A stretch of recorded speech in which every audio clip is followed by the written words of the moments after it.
Leafs get Nick Foligno, Hutton, Riley Nash, big save Dave. That's Dave Riddett and Stefan Noesen. Now and obviously Barabanov was traded as well for Somalia, or is it Somalia? Somela. Okay. Tell me about your thoughts initially on the Foligno trade. We'll start there. I mean, the Riley Nash one it was like, oh, that's nice, I guess. It seems like he's not going to be back to the playoffs anyway. Right. So I don't know why people I saw several lineup cards with him in it as the third line center. I'm like, we don't know if this guy's playing. This seemed more like a salary cap move. And frankly, even Kyle Dubas going, yeah, Riley Nash, valuable player. Yeah, sure, if he's not hurt. But if we're not going to see him until the playoffs, how much are we really going to see him? It's a conditional 7th round pick. You literally can't trade less for a player. He's not playing. That's not possible. Not going to play. He'll play, I think. The rare future considerations. Nick Foligno, though. I mean, the return, do we know what Nick Foligno is? And are we comfortable with what we paid for him? We know exactly what Nick Foligno is. And this is what I said in the video yesterday. And this is a good thing. It's good to know exactly who you're getting, right? So he scored over 30 goals once. He scored 26 another time. That's not who he is. He's a guy who scores about 15 goals a season, gets somewhere between 30 and 35 points. That's what he's done. That's what he's on pace to do this season. It's what he has done, I think, the last 2 or 3 before it. That's what he is. He's a guy with extremely big eyes, like a marsupial. He's scary. He will hit, those things. I forget what they are. They look like a koala, but like on drugs. Anyway, he can hit you. He can punch. They have at least 3 guys who have been a captain in the NHL. What are you all distracted by my zoo comments? I know what it is. Carla, but also he can hit you and he can punch. I'm glad that made it into the description. No, he can hit you like a check, like a body check. Yeah. And he can punch you like a punch. Sorry that I didn't distinguish physical things. I'm just glad that made it. Yeah, it's in there. I know. I'm really good with words, guys. Holy shit. I've said a lot of them over the last 24 hours. I bet. And I'm going to make a video after this. Whee! That's a lot of money. But I guess that's what it was going to take to get this done. And they really needed Dave Rittich. And if I'm not mistaken. No. That's not where we're going. We're Foligno. No, I know. No, I know. But they needed Dave Rittich, which is why before getting Dave Rittich, they got double retention on Nick Foligno, right? They got double retain the lane that you're going in right now. Whoa, you see, because that made sense. Like, basically, the Leafs are only paying 25% of Foligno's remaining salary. Right, but there's essentially have him for free. Yeah, right. Listen, sorry, go ahead, Jesse. Go ahead. No, and the money, like any cap situation, any dollar amount doesn't matter to the Leafs. It just matters in terms of squeezing it under the cap. Like all these other teams, they're actually trying to save budgets and crunch numbers, but the Leafs could just pay these guys if it's under the cap. It doesn't matter. It's one of the rare times where the old school Leaf fan agrees with the new school Leaf fan. There seem to be a lot of people that were super excited about this, and I gotta be honest with you. When I first heard the trade, I wasn't that excited about it. I don't see how this is a fit. I'm still skeptical, and it's not because Nick Foligno is not a valuable hockey player. My thing is, don't we have that already? So they don't need to go out and get goal scoring or even playmaking. Right? No, I said that. I don't think they do either. Mm-hmm. They're getting let's go with an elite complementary player, if that makes any sense. He can kill penalties. He can work the power play. He can beat the shit out of you. He has some offensive prowess, but this is the Leafs supporting their stars, not going out and getting new ones. They have Austin Matthews. They have Mitch Marner. They have John Tavares. They have William Nylander. Zach Hyman is an extraordinary player. Like you go down the list, they're juiced up front. They're juiced. They have the skill to score goals. And this year, what they've gained is the room to score goals. And what Nick Foligno sort of allows them to do is there's really no break. Riley's not afraid. Muzzin's an awful time. Bogosian's an awful time. Simmons is an awful time. Thornton is a sneaky awful time. Hyman is a not so sneaky awful time. Foligno is an awful time. There's no rest. It's waves. It's waves of every shift someone can beat the shit out of you. Every shift someone can score on you. Every shift someone can dangle you. Every shift is exhausting for the competition. waves against the shore, and they'll erode you. I actually think it's a perfect fit for this team. Interesting. Well, I was talking to Mike Stevens about it last night too, because I thought, man, that's a lot for Nick Foligno. But he did say, remember too, that they picked up the captain of the team that beat him last year. Yeah, like who? That's a big deal. That's a big ballsy, BDE move, right? It's sort of it's.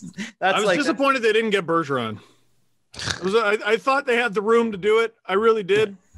But que sera. My favorite thing about the Foligno trade is that it didn't cost them anything off the roster. Mm-hmm. It was just it was literally 3 draft picks, and that's nothing did. And yeah, nothing really did. They made 4 trades, not a single guy off the roster, unless you count Barabanov, which I don't. There you go. But like acquiring Foligno, it feels like to me a free guy, because that first round pick, that shouldn't be anything this year. I don't know who that guy is going to be, and that player who they would have picked wouldn't be relevant in this window that the Leafs are trying to win. So if you can just take 3 pieces that shouldn't matter in this gap where you're trying to actually go for it, and then just pick up free dude, I'll take that any day. Absolutely. Absolutely. I think part of it too, when I reacted to it, and I left the tweet up because I thought, I got to own this. I think part of the reaction too is that when you're a Leaf fan, you're so used to for so long, these picks were frittered away for nothing, right?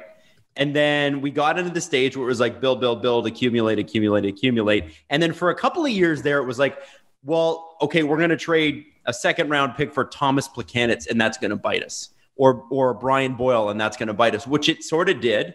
Both players were as effective as I think you could expect, but they were both out of the league within like a year, right? They weren't like around for long. And you kind of go, fuck, like, damn it. Like what we could have done with that, we only made it to the first round. But you're right in the sense that it cost them nothing off the roster. I think it's just, for me, you see first round pick dealt, you hope and expect a star coming back the other way. But I think once I get past that, and the fact that we don't know what the draft is, it's sort of a dummy draft this year. We really have no idea what that's going to look like. The Leafs had a great draft last year. You can't not love some of the picks that they made in the 3rd and 4th rounds as well. Like who's the Finnish defenseman that just won Defenseman of the Year or Defenseman? Hopi Niemela.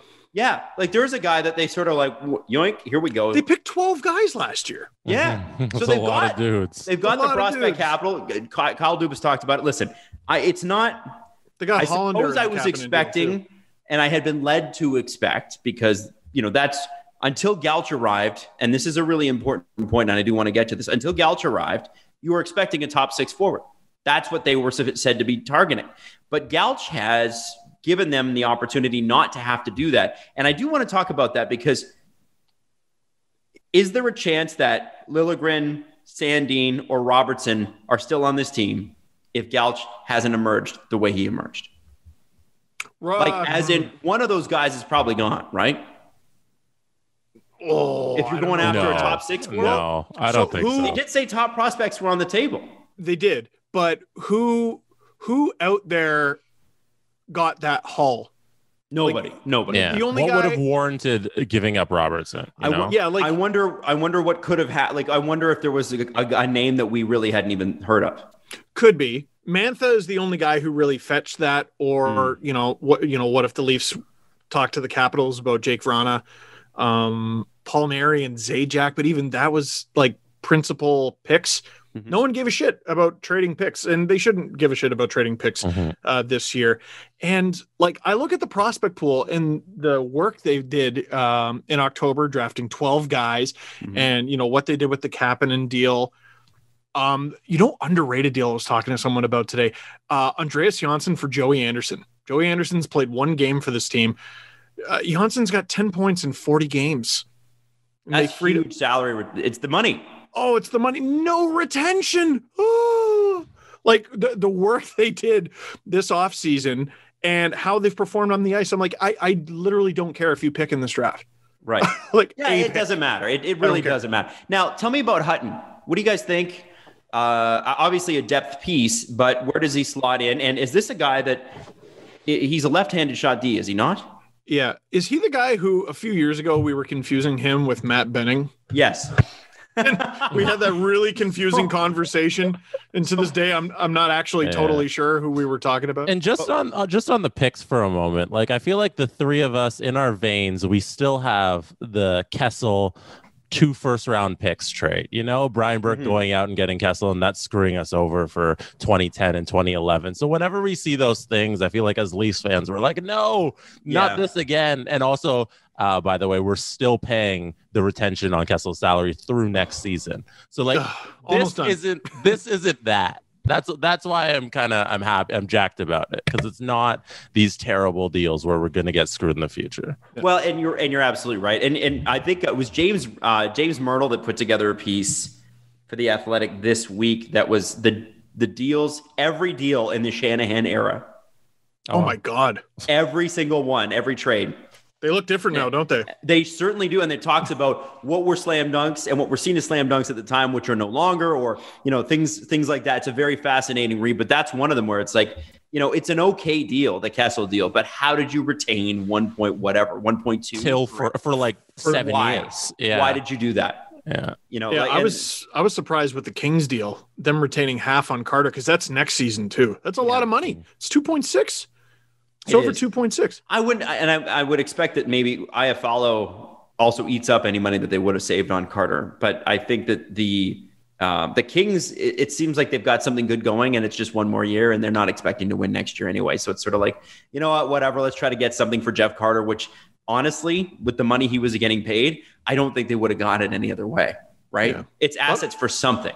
A lot of bubble teams decided to kind of hold, and then the Preds even bought. Well, and that's who could have called that. That's what I would like to talk about. Yeah. So, here, sorry to answer your question about Hutton, because you did ask about Hutton, and I think and that's where I'm going back to. I'm going back to. Don't worry. Oh, okay. Well, then. Yeah. Well, I do want to. What I was going to say is I do want to talk about Nashville, but I want to talk about Hutton first. Where does he fit in? Does this push Dermott out of the lineup? I think you put him in the lineup to see what he's got. I am a bit confused though, because it really seemed like they were going to go with Sandin. But maybe it's just even more assurance. You can't just have one extra guy. That doesn't make any sense. And Sandin is their best left-handed defender who's not in the lineup right now.